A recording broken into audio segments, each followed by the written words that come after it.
Prezados irmãos e irmãs, louvado seja nosso Senhor Jesus Cristo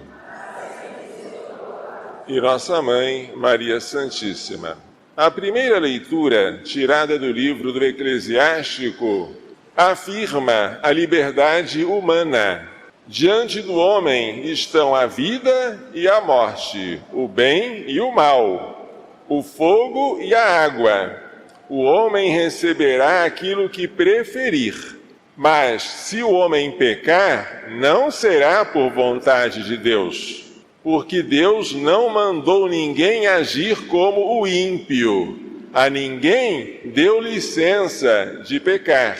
Se, porém, o homem observar os mandamentos guardarão o homem. Se o homem confiar em Deus, viverá. O Senhor é sábio. Obedecer o Senhor é a fonte da sabedoria. A segunda leitura, tirada da primeira carta de São Paulo aos Coríntios, diz que o apóstolo também fala de sabedoria, mas não da sabedoria dos poderosos.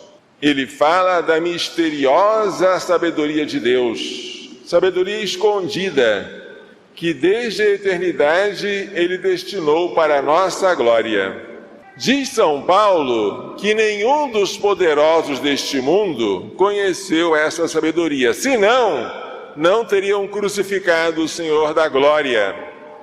Mas aquilo que Deus preparou para os que o amam é algo que os olhos jamais viram, os ouvidos jamais ouviram, e coração algum jamais pressentiu. O que está preparado para nós é algo que é oculto, misterioso, mas que nos foi revelado pelo Espírito. O Espírito Santo nos dá a entender a maravilha da sabedoria do Senhor. Já o salmista dizia: abri meus olhos e então contemplarei as maravilhas que encerra a vossa lei. Obedecer a Deus é tudo.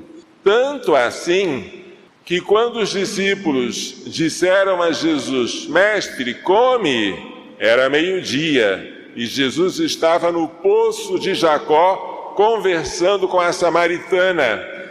Jesus disse: eu tenho comigo um alimento que vós não conheceis. Qual será este alimento?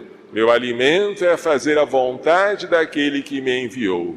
Jesus alimentava-se da obediência, e toda a vida oculta de Jesus em Nazaré resume-se nesta frase: ele era submisso aos seus pais.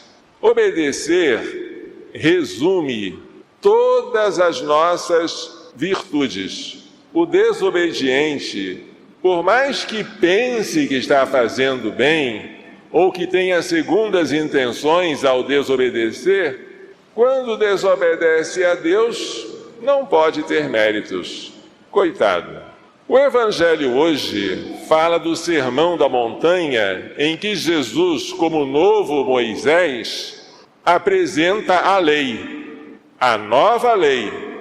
Esta nova lei, diz Jesus, não é uma abolição da antiga, mas um aperfeiçoamento, um cumprimento. Jesus veio para levar a lei de Moisés à perfeição. E ele dá alguns exemplos. Moisés havia dito: não matarás. Eu, porém, vos digo: todo aquele que se irritar será réu em juízo. A proibição de Jesus não se restringe ao homicídio, mas vai até a cólera, a ira contra o próximo. Ouvistes o que foi dito: não cometerás adultério. Era o 6º mandamento dado por Moisés. Eu, porém, vos digo: quem olhar para uma mulher desejando possuí-la, já cometeu adultério com ela no coração. Agora, Jesus é exigente.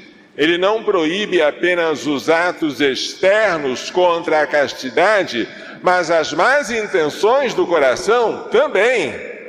E para evitar o adultério e para evitar as más intenções, Jesus é radical. O que é radical?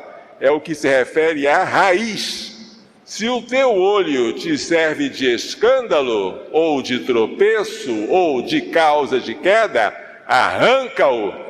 Se a tua mão te leva a pecar, corta. Em vez de piscar o olho, em vez de amarrar a mão, Jesus manda arrancar e cortar. Diante das ocasiões próximas de pecar, não podemos brincar. É tudo ou nada. Foi dito também: quem repudia sua mulher, dê a ela uma carta de divórcio. A lei de Moisés tolerava isso, por causa da dureza do coração dos homens.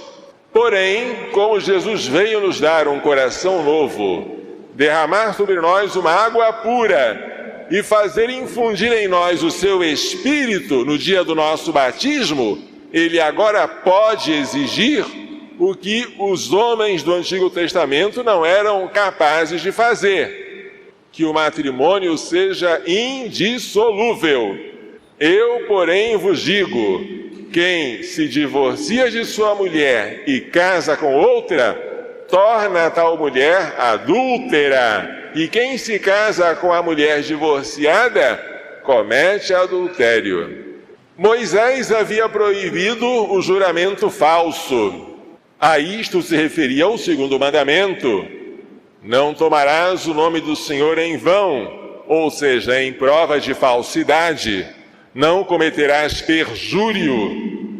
Jesus, porém, vai além. A veracidade dos seus discípulos deve ser tamanha que o juramento deve se tornar dispensável. O nosso sim deve ser sim, o nosso não deve ser não.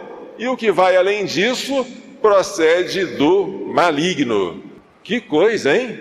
Que lei mais exigente, mais inferior em relação à lei antiga, feita para homens imperfeitos e apegados à exterioridade.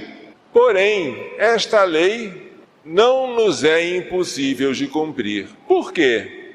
Porque Jesus, além de mandar, Ele próprio deu-nos o exemplo. Mas isso não é suficiente. Não é suficiente dar o exemplo a uma criança que não sabe andar, dizendo: anda como o papai anda. A criança poderia dizer: papai, você anda muito bem, mas eu não consigo. O exemplo é importante, mas não é suficiente. Jesus deu-nos o exemplo, mas deu-nos também a graça.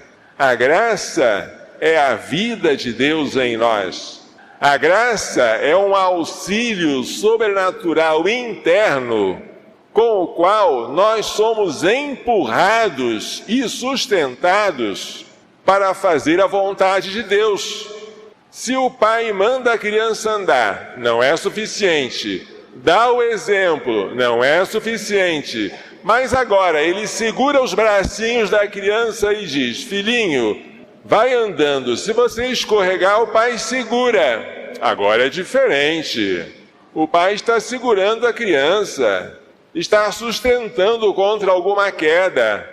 Agora a criança pode aprender a andar, mas o auxílio que o pai dá é um auxílio externo. A graça é um auxílio interno. Ela nos move por dentro a fazer a vontade de Deus. Porque agora nós temos o dever da fidelidade absoluta e até a morte no matrimônio. Porque o matrimônio é um sacramento, é um sinal que nos comunica a graça e dá aos esposos o poder sobrenatural de se amarem um ao outro como Cristo amou a sua igreja, ou seja, até a morte. Os homens do Antigo Testamento não tinham essa ajuda, nós temos. Por isso agora ele pode exigir: o que Deus uniu, o homem não separe. Nós vivemos nesta nova lei, nós participamos desta nova aliança, que não foi selada com o sangue de novilhos como a aliança que Deus fez com o povo hebreu por meio de Moisés. Não! Nós pertencemos à nova aliança que foi selada com o sangue de Cristo, o Cordeiro de Deus, que tira o pecado do mundo. Alimentados por este sangue e por este corpo que nós bebemos e comemos em cada comunhão eucarística, nós, se comungamos dignamente, se não comemos nem bebemos a nossa própria condenação, temos auxílio de sobra para cumprir tudo que Jesus nos mandou. Porque aquele que comunga, como diz a própria palavra, entra em comunhão com o Senhor. Ele pode dizer com São Paulo: eu vivo, mas já não sou eu, é Cristo que vive em mim. Eu sou como o ramo que recebe da videira aquela seiva vital. É Cristo em mim que me move a obedecer ao Pai, a cumprir a sua lei e a ser fiel até a morte.